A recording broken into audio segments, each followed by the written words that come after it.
Hello, my name is Lars Ulrik Mortensen. I'm musical director of the European Union Baroque Orchestra. And welcome to this next one, or another one, in our little series of podcast meditations on continuo playing. Today I would like to talk a little bit about practicing continuo. Useful approaches and constructive musings about that. Why is that necessary?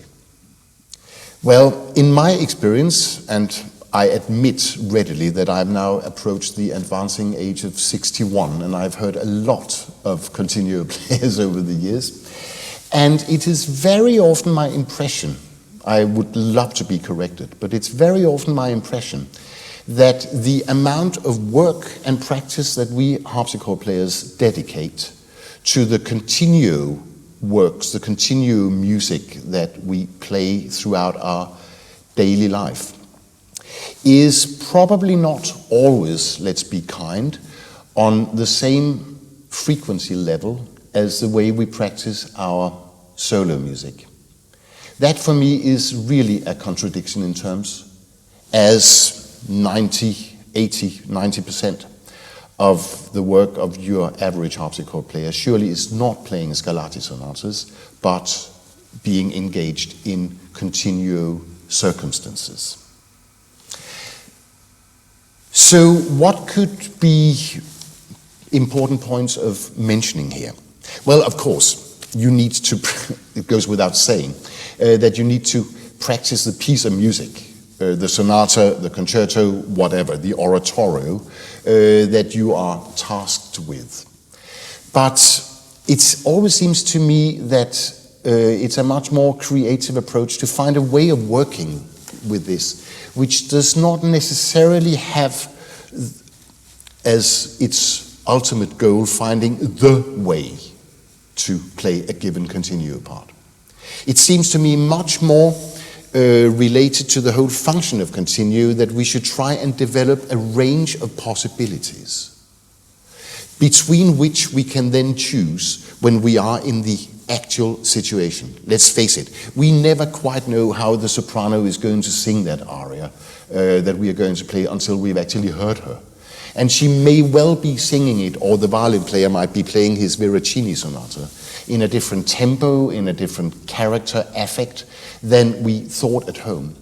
So, to me, continuo preparation is primarily about developing a range of possibilities and controlling them, or if you will, developing a number of cliches that we can then roll in and employ as the situation dictates.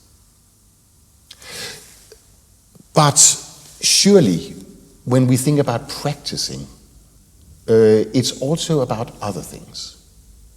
When we practice solo harpsichord, we don't only practice the Scarlatti sonata. We practice scales, we practice touch, we practice etudes, we do harmonic improvisation, we do articulation practices, and so on. Simply, not necessarily related to the particular piece of music, but simply to develop our technique. And I would argue that it's very possible to employ a similar approach to continuo playing.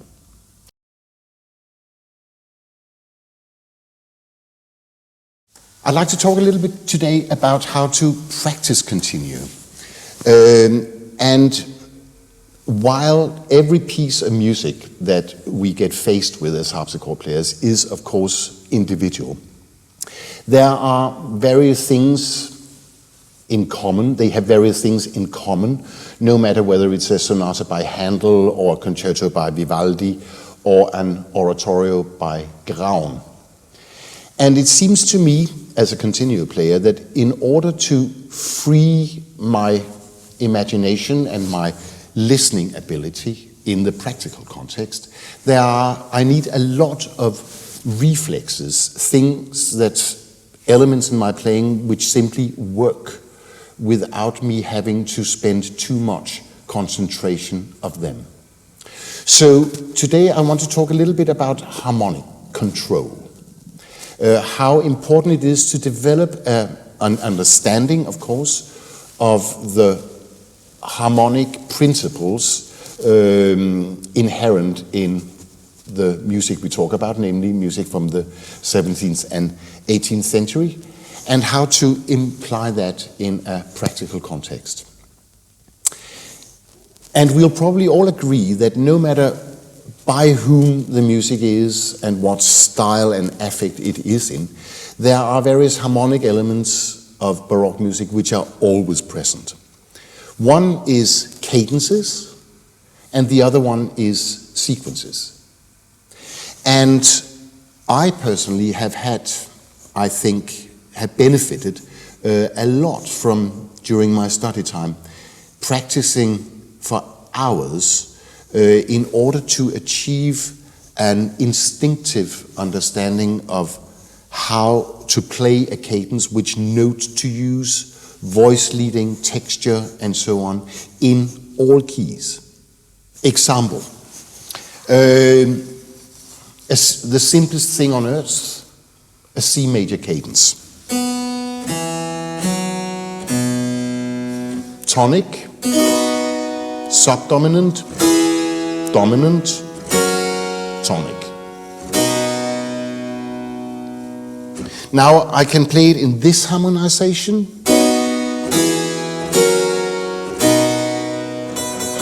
with the tonic on top. I can play it in a different position, still using just 3 voices in one hand. I can put the third on top.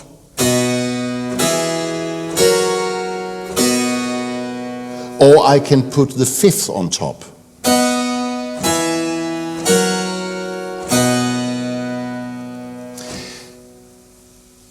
That is as simple as it goes. But practicing that cadence, and note that I'm repeating every note of the chord. I'm not tying notes over between the chords in order to get a better understanding how every single voice moves within this cadence. Because the thing is, it moves the same way, whether I play a C major cadence or an F sharp minor cadence.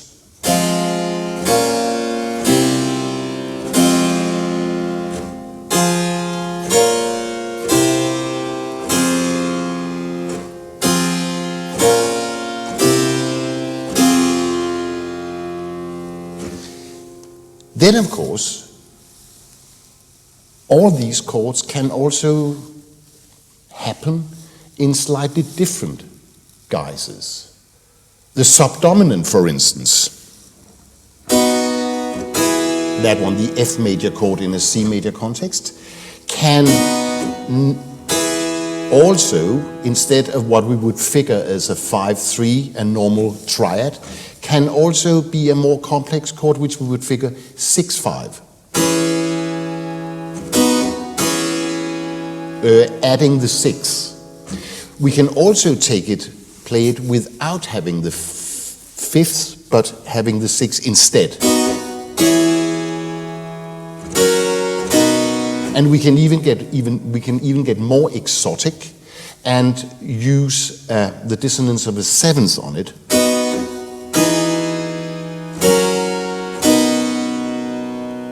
And all those can happen in 3 different positions.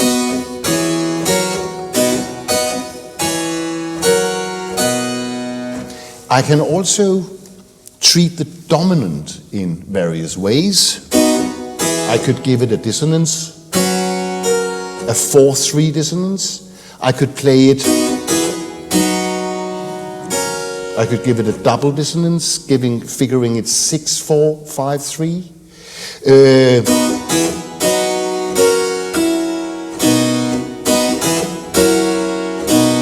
Or I can use the 7th either as a passing note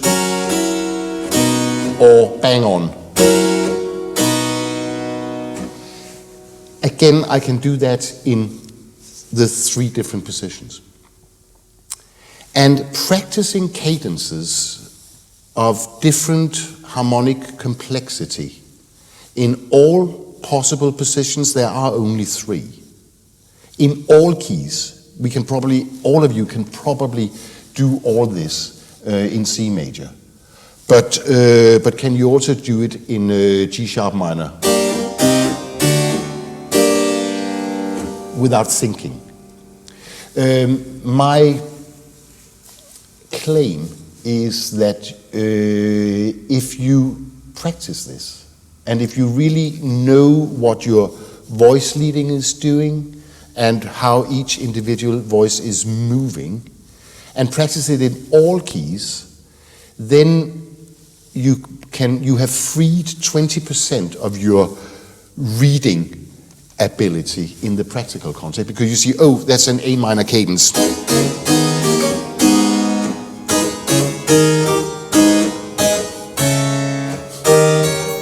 Even if it was a Neapolitan subdominant, you just read it and see, oh, it's there, it lies there, we don't have to think any